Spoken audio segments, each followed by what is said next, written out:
This week for science, we are talking about how to classify vertebrates. Now this word might be a little bit unfamiliar, but you're going to end up seeing that a lot of the material that we're covering today is actually very familiar.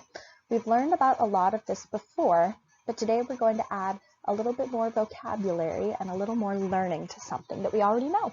So let's get started. First of all, we need to talk about this unfamiliar word, which is vertebrae. Vertebrae are the 33 individual bones that connect in order to make your backbone, also called your spinal column, or just your spine. Everybody has one of these. You and I both have spinal columns.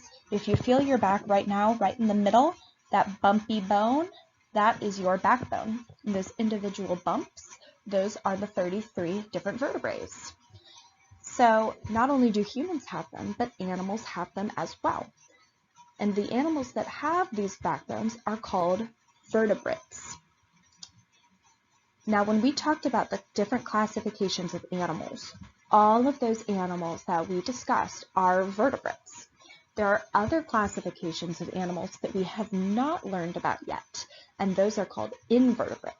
We're going to get to that on our second science lesson, but for today, we are just going to be talking about the vertebrates.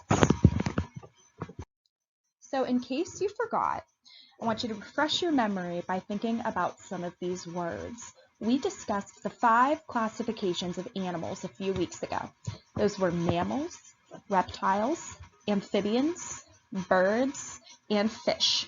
You might remember we had a packet that we filled out together where you wrote down the different things that make up these different types of animals, and then you got to draw pictures of your favorite kinds.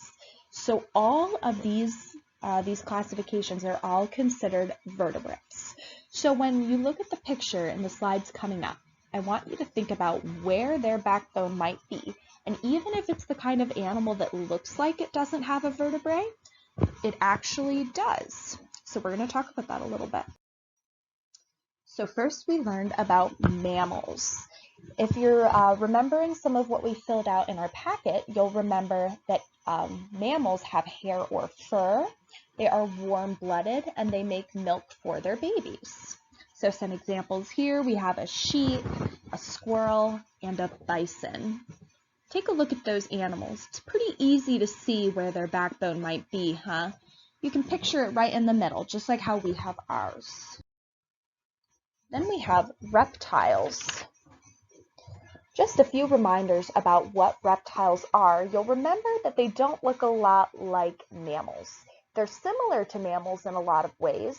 They have the same basic faces with the eyes and the nose and the mouth, but reptiles are different from mammals because they don't have any hair or fur covering their bodies. Instead, they have a tough, dry skin with scales. They're also cold-blooded. Some examples we have here are a Komodo dragon, a turtle, and a cobra snake. You might be able to figure out where the spine might be on the Komodo dragon, and you can probably imagine it under the shell of the turtle, but the cobra is probably a little bit surprising.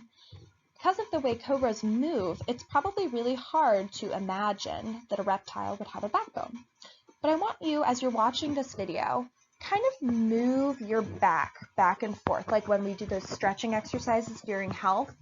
If you move your back, you'll feel that your spine is able to swirl a little bit.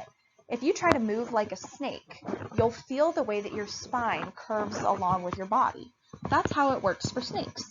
Even though they're bendier, they still have backbones that hold them in place.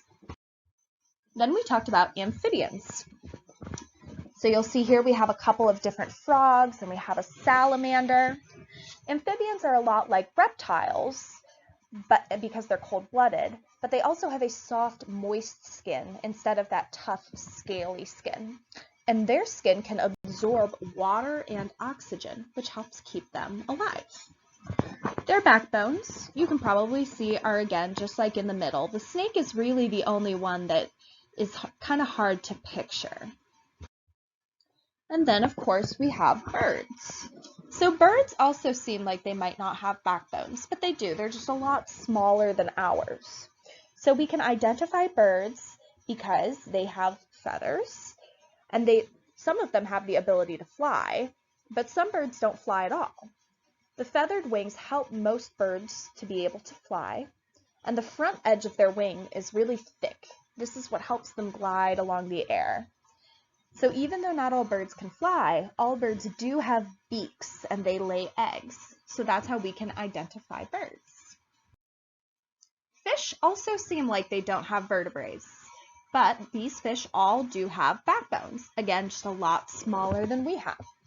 We identify fish by the fact that they live in water, even though there are some mammals and reptiles and amphibians that live in water as well. Some fish live in freshwater, others live in saltwater, but all fish get oxygen through the gills that are located on each side of their head. Most fish have scales, which is similar to a reptile, but fish also have a slimy coating on them that helps them move through the water better. So I want you to kind of picture, where would the backbone be on these fish? All right, you can head back to the Google Classroom and answer some of the questions. Good work, Classroom 6.